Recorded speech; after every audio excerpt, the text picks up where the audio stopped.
Thank you, Senator Jaffer, Senator Ataullahjan, for being here today and adding your voices to this ongoing issue. Yesterday, December 9th, was International Day of Commemoration for the Victims of Genocide. Today, December 10th, is Human Rights Day. These 2 days commemorate the anniversaries of the groundbreaking UN Genocide Convention and the Universal Declaration of Human Rights, which are 71 years old. We are here to commemorate those days during a week when the International Court of Justice in The Hague will hear an application from the West African nation of Gambia to file charges against Myanmar under the Genocide Convention for atrocities committed against the Rohingya under the leadership of disgraced Nobel laureate Aung San Suu Kyi. The Rohingya Human Rights Network has been calling for the Genocide Convention to be invoked against Myanmar since early 2018. This landmark treaty, which was the first to be drafted and ratified by the United Nations after World War II, is the only mechanism available that can hold a state accountable for the crimes it committed and the only tool that provides mechanisms for restitution for the victims of genocide. However, when we began our campaign to invoke the Genocide Convention, it was not Gambia, but rather the Government of Canada that we were asking to file a case at the ICJ. After the atrocities came to light in September 2017, Canada showed leadership on the world stage by being one of the first nations to condemn the atrocities, by appointing a special envoy to explore options to help the Rohingya, by committing $300 million in humanitarian aid for Rohingya refugees, by raising the Rohingya crisis at international forums like the G7 Summit and others, and by passing 2 unanimously supported resolutions in Parliament, in the House of Commons and Senate, last year, which recognized that genocide was committed, becoming the first nation to officially recognize that a crime had been committed against the Rohingya. For more than a year, Canada provided hope to the Rohingya that justice would be done, and we were hopeful that Canada would be leading the effort. But that's where Canada's leadership on the international stage seemed to stop, and where Rohingya hopes, frankly, were dashed. Despite more than a year and a half of lobbying the government, despite repeated calls by our organization and other human rights voices to invoke the Genocide Convention, Canada failed to act. 1/3 of the Senate, more than 125 human rights and civil society organizations, and MPs from all parties signed letters to the Prime Minister and Foreign Affairs Minister calling on Canada to file a genocide case at the International Court of Justice in The Hague. But the government seemed deaf to those calls. Our organization held a multitude of media conferences on Parliament Hill since 2018 and organized events across the country in every major city, calling on the government to take action at the ICJ, but we seemed to be ignored. Even a petition that was delivered to the government with more than 45,000 signatures at the time, calling on the government to invoke the Genocide Convention, was ignored by the government. Today, that petition has more than 77,000 signatures. For the last 4 years, both the Prime Minister and former Foreign Affairs Minister Chrystia Freeland have repeated the phrase, "Canada is a rule of law nation," and claimed that Canada lives up to its international treaty obligations. Well, that doesn't seem to be the case, because the Canadian government did neither when it came to taking action to stop the Rohingya genocide and seek legal sanctions under the Genocide Convention. Essentially, after giving hope to the Rohingya, Canada failed them by not acting.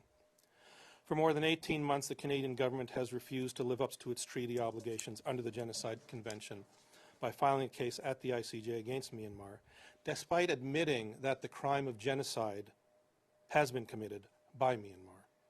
Instead, it's the West African nation of Gambia that has shown leadership. It has picked up the cause of seeking justice for the Rohingya at the ICJ, where Canada has apparently refused. Through its actions, it has shown that it is now the leader on the international stage on the Rohingya crisis that Canada apparently isn't. Today, Rohingya have traveled to The Hague from around the world to say thank you to Gambia and to show solidarity for taking on the genocide case against Myanmar, and to stand in defiance of Myanmar leader Aung San Suu Kyi, who will defend her nation's actions before the ICJ. Rohingya are in The Hague to show her and the world that they will not be silenced, they will not be intimidated or forgotten, despite the horrors and atrocities that have been inflicted on them by the Myanmar government recently and over the past 4 decades. To quote Hafsar Tamisuddin, a young Rohingya woman I met in The Hague in June of this year, You may have tried in every possible way to erase our existence, but we exist, and we will continue to strive and exist in honor of our people who have been murdered and who have lost everything. Our souls shall never rest until what has been taken away from us will be given back to us with dignity and respect.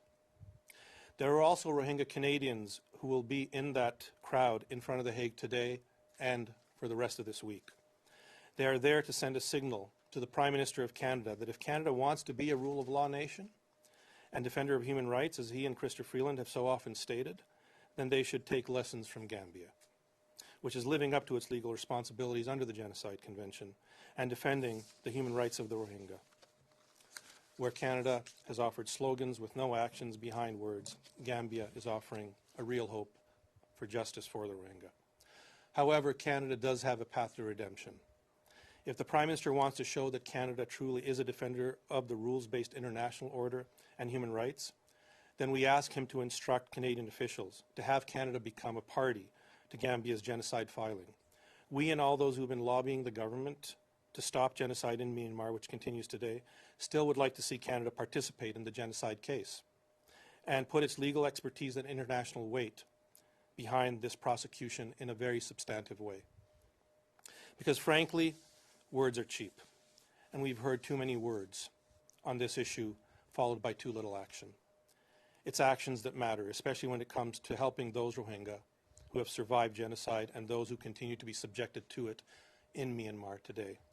Sitting on the sidelines is not an option when it comes to human rights. Canada needs to show leadership and join Gambia in prosecuting the Rohingya genocide at the ICJ. If the Prime Minister truly wants Canada to be a leader on the international stage, then now is the moment to act and show it and demonstrate Canadian leadership in a case where justice for survivors of genocide is the goal. Thank you.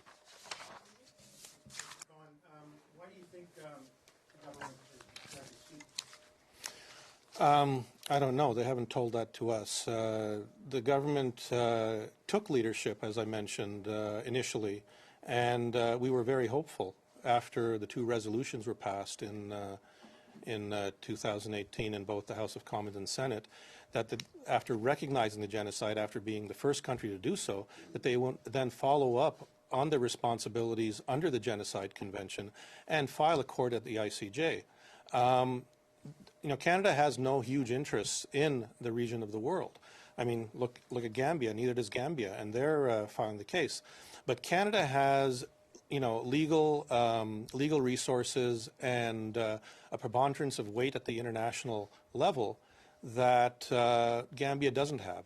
So why they're not involved, I don't know. I would love to ask the Prime Minister or the staff that have been advising him on this as to why that's the case, because to actually move forward and participate in this enhances Canada's reputation internationally.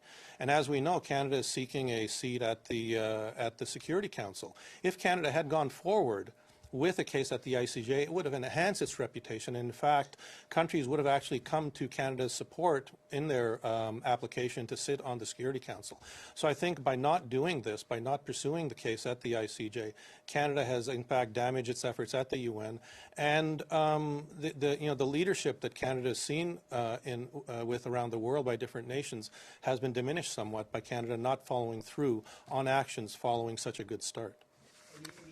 Countries looking to party with Gambia, or is that realistic? And why haven't we perhaps seen a country with a little bit more political heft join in?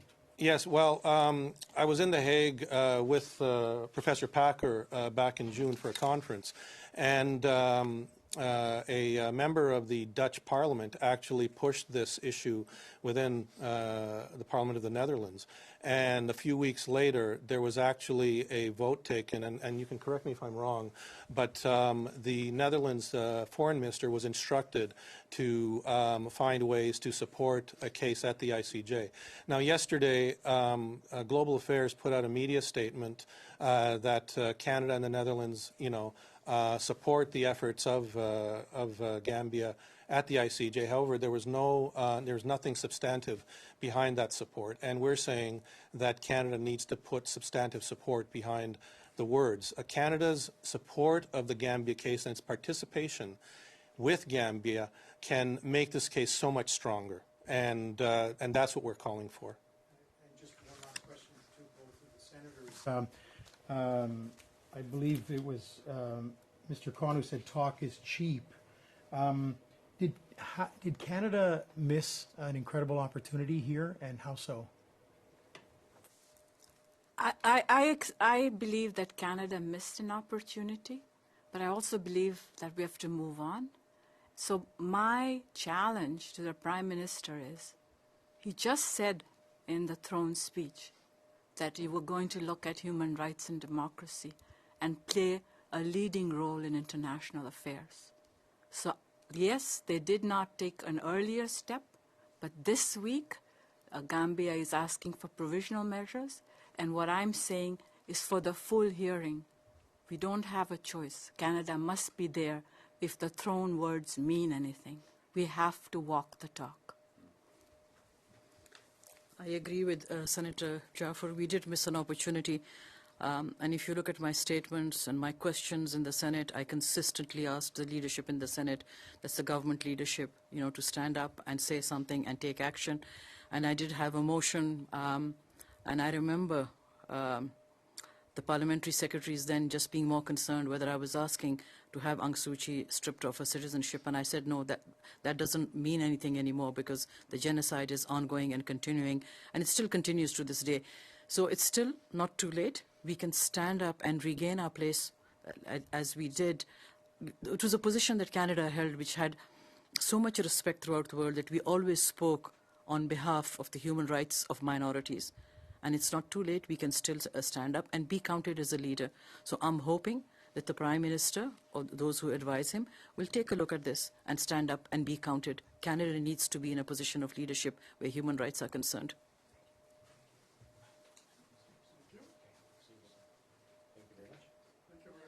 Thank you. Perfect. Thank you so much. Great, especially the